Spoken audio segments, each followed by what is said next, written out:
शिंदेंनी खासदारांसोबत आज पंतप्रधानांची भेट घेतलेली आहे. नेमकं काय कारण मला माहित नाही. आता शेवटी एकनाथ शिंदे साहेब आहेत, ते खासदारांकडे काही कामं असतील, राज्याचे विषय असतील, त्याच्याकरता बैठक घेतली असेल. राज ठाकरे यांनी जे नाशिक दौरा केलेला आहे, मात्र त्यांनी त्या ठिकाणी टीका केली सरकारवर की या ठिकाणी मोठे खड्डेमय झालेले, कुठेतरी कॉन्ट्रॅक्टर्सही असल्यामुळे हे खड्डे वाढले. 2015 मध्ये आम्ही या ठिकाणी असताना ह्या गोष्टी नव्हत्या.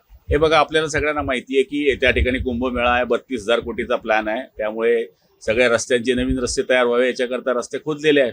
पण आता त्याच्याकरता कामही सुरू आहे.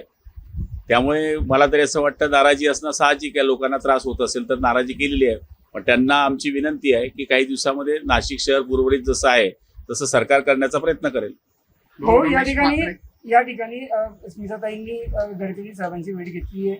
जळगावमध्ये कुठेतरी उड्डाणपुलाला स्थायी मंजुरी मिळाल्याचं पाहायला मिळतं. चांगली गोष्ट होईल. ताईंचं अभिनंदन आहे, कारण की ती गरज आहे आपल्याला. आज आपण बघतोय की काल अर्धा तास आपली ट्रॅफिक बंद राहिली. SP साहेबांनी स्वतः सांगितलं की जवळपास 2 पोलीस स्टेशनचे पोलीस आपले अडकून पडलेले आहेत. हे ट्रॅफिक काढायला अर्धा तास आपल्याला पास व्हायला हे मुश्किल होते. आणि जो मूळ रस्ता होता आपला तो बंद पडल्यामुळे हे अडचण होते. जर त्यांनी हा उड्डाणपुलाकरता सहकार्य केलं तर त्यांचे जळगाव जिल्हा खूप आभारी असेल. संभाजीनगर या ठिकाणी जे मराठा क्रांती मोर्चाचे कार्यकर्ते जे आहेत ते उपोषणाला बसणार आहेत विविध मागण्यांसाठी. मराठा क्रांती मोर्चाचे जे पदाधिकारी आहेत ते संभाजीनगर या ठिकाणी विविध मागण्यांसाठी उपोषणाला बसणार आहेत. त्यांची समज काढू, काही होण्यासारखे प्रश्न असतील तर सोडू. पण ह्या काळामध्ये त्यांनी उपोषणाला बसू नये अशी एक मंत्री म्हणून माझी विनंती आहे. उदय सामंत यांनी पण जरांगेंची भेट घेतली होती. त्यांची भेट घेतात ना. आता समाजाचे नेते आहेत, भेट घेतोच. सरकारचं कामच आहे. 4 लोक जरी उपोषणाला बसले तरी जाणं हे सरकारचं कर्तव्य आहे.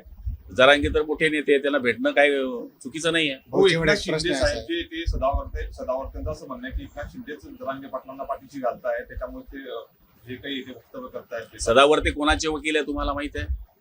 हे त्यांनी स्वतंत्र ठरावं. एकनाथ शिंदे म्हणजे सरकार आहे, सरकार म्हणजे एकनाथ शिंदे आहे. त्यामुळे एकनाथ शिंदेवर बोलणे म्हणजे सगळ्या सरकारवर बोलणे आहे. त्यामुळे सदावर्तेंनी एकटे एकनाथ शिंदेवर या गोष्टी बोलू नये. शेवटी एकनाथ शिंदे आहेत.